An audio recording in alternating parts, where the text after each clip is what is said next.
Thank you. It's very nice to be here and be part of this exciting and humbling group of people.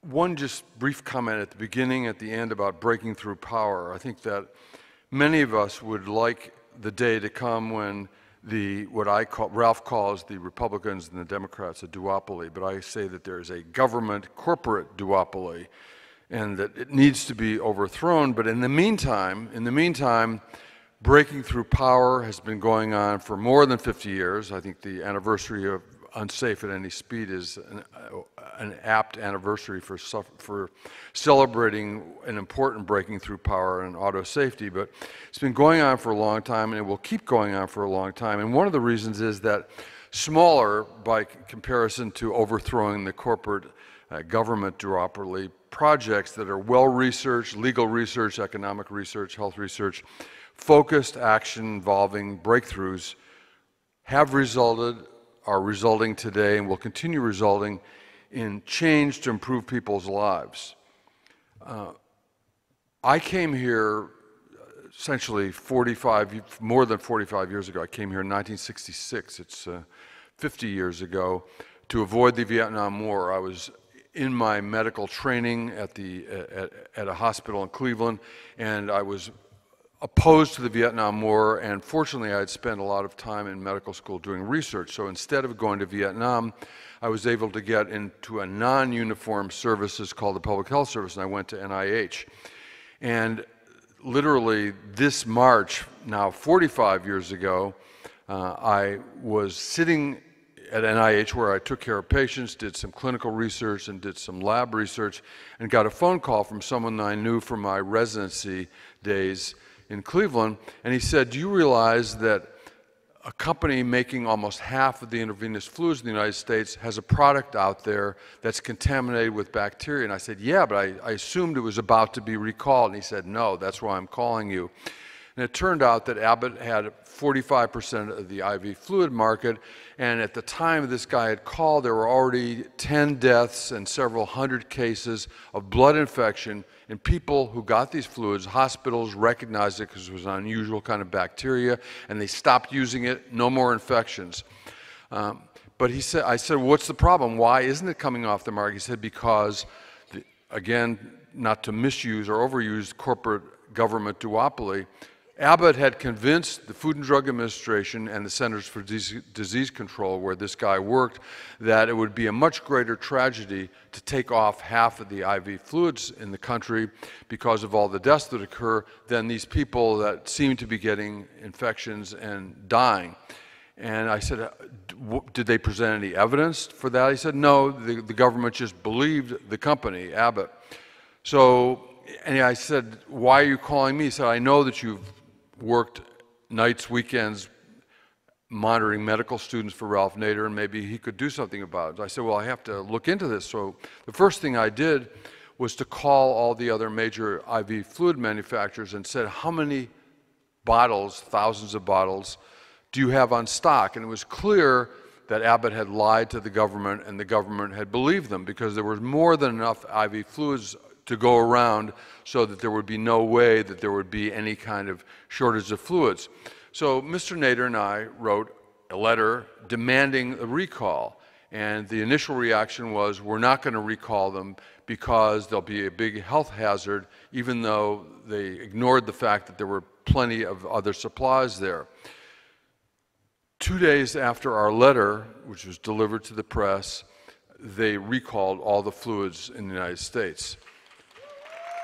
And ultimately, the Centers for Disease Control said that this is the biggest outbreak ever of nosocomial, meaning hospital-acquired infection, not from other patients, but from something in the hospital, ever. And the numbers, eventually, when they counted them up, was between 2,000 and 8,000, the range of infections, and between 200 and 800 deaths. Well, I was still at the NIH. I was astounded that we'd had any action on this at all.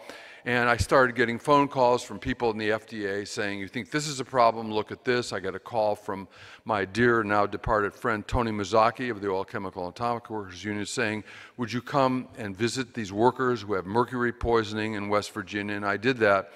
And this was still 1971, and by the end of the year I said, this is more exciting than being in the official public health service. I had to take annual leave to do some of these forays out to West Virginia and so forth. So we decided to start the group, and quickly after the group was started as the first group in Public Citizen, we were joined by the Public Citizen Litigation Group, then headed by Alan Morrison, who I think is in the audience. Could you stand up, Alan, if you are there? Okay. And Alan was with the litigation group for 32 years and headed it for 25. We were also, and he's been succeeded since then by David Vladeck, and then by Brian Wolfman, and now by Allison Zeev. And at the same time, because Ralph believed that we have a tripartite government supposedly exerting countervailing forces on each other, but really not doing it, and the public interest movement also has to work through the three branches of the government: the executive branch, which is where FDA is, the courts, which have problems, and the legislative branch as well.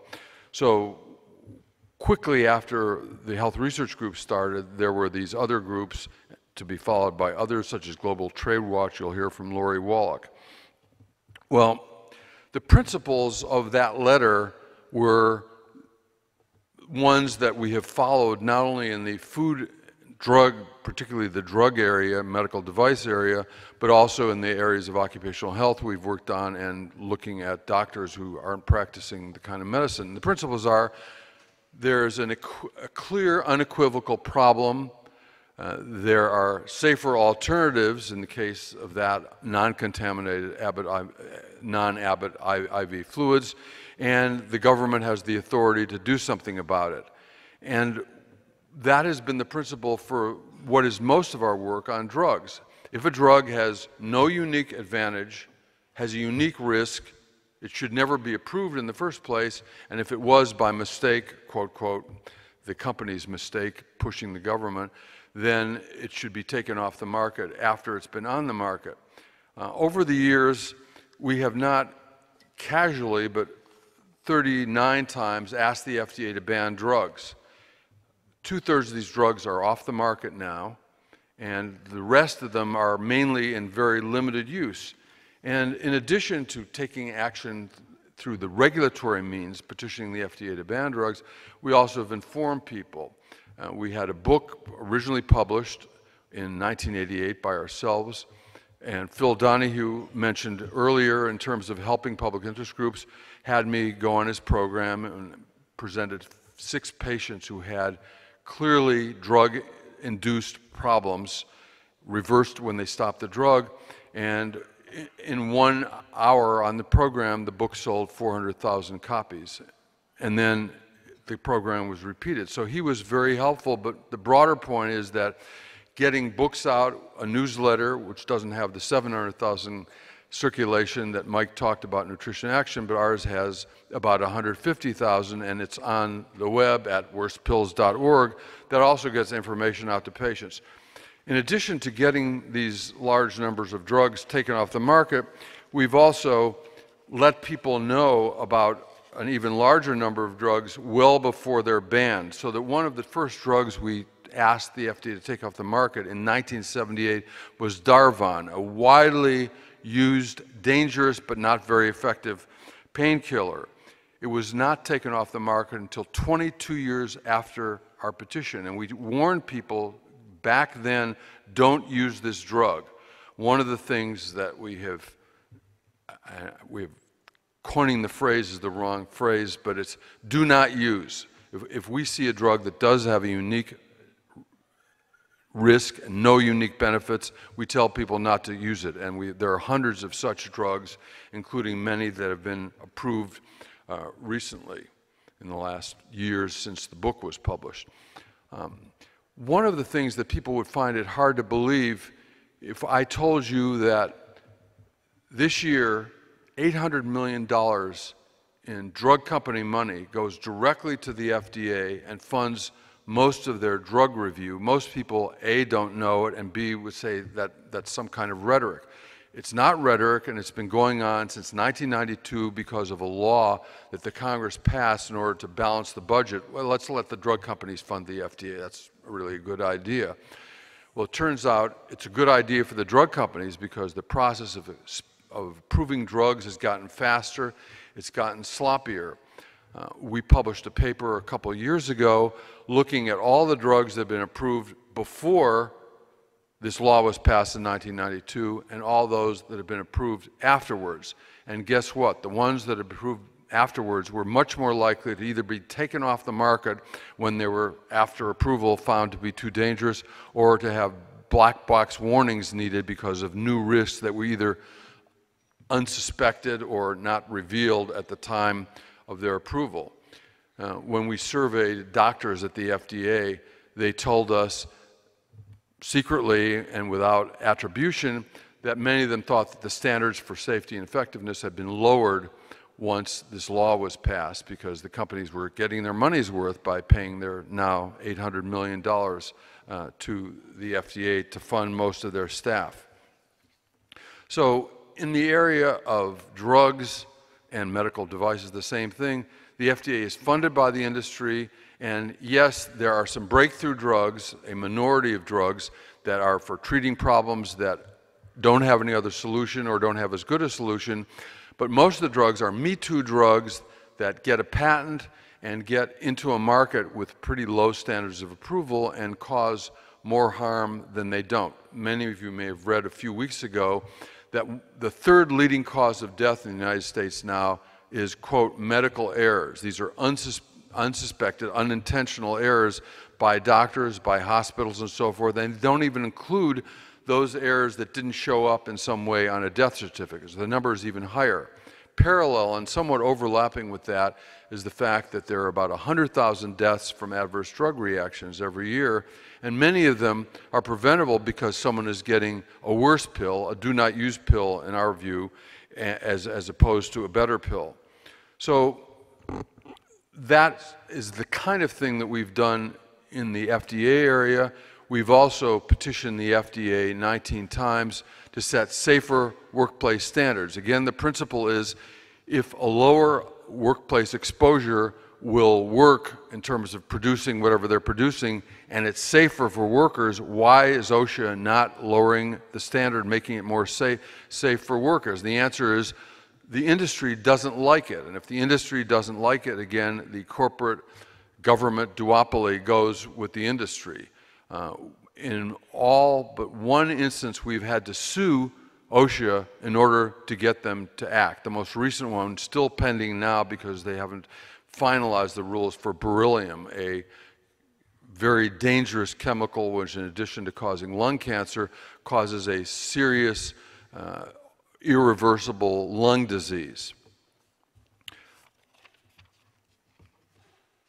One of the more recent things which happened just in the last week or two is that the government, the NIH in this case, and the corporation is the non-for-profit corporations called hospitals in this country, by and large.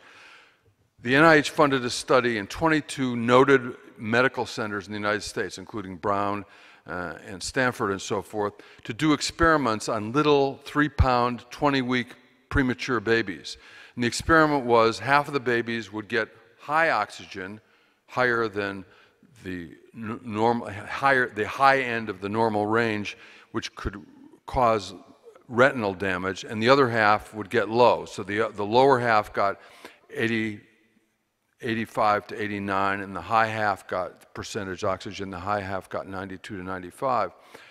Clear evidence before this experiment that there was a risk of death and neurologic damage to the low babies and to the high risk of retinal damage. The parents were not informed of this. And the paper we published, and the government went after at least one of the main institutions in this study for not giving informed consent to the parents, many of whom would not have participated. The paper we published just a few days ago found two things. One, it found that when we examined the informed consent sheets, the parents, 20 of the 22 said to the parents, "You're getting usual care." Usual care is somewhere in the range of 85 to 95, but not just the low range or just the high range. And 11 of them pretty much told the parents that you have minimal risk to your babies. It's not, so they essentially misled people into an experiment.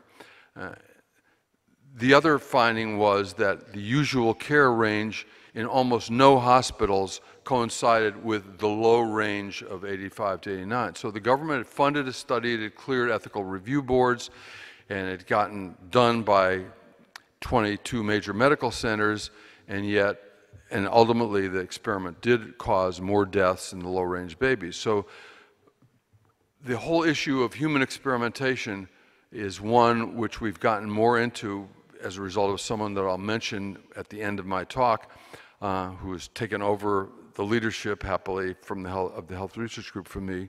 But human experimentation, whether it is the overt kind in medical centers and so forth, or in the workplace, where many workers are being experimented on because they are working at unsafe levels of chemicals, and they certainly don't know that they are being exposed in that kind of way. So the three areas that, again, I mentioned at the beginning, FDA, unsafe drugs, medical devices, ones that don't work very well, occupational health, and human experimentation. I also mentioned that we do certain work overseeing the medical profession by monitoring state medical boards, most of whom are doing a terrible job in disciplining those doctors who've gone really over the top and yet are still allowed to practice.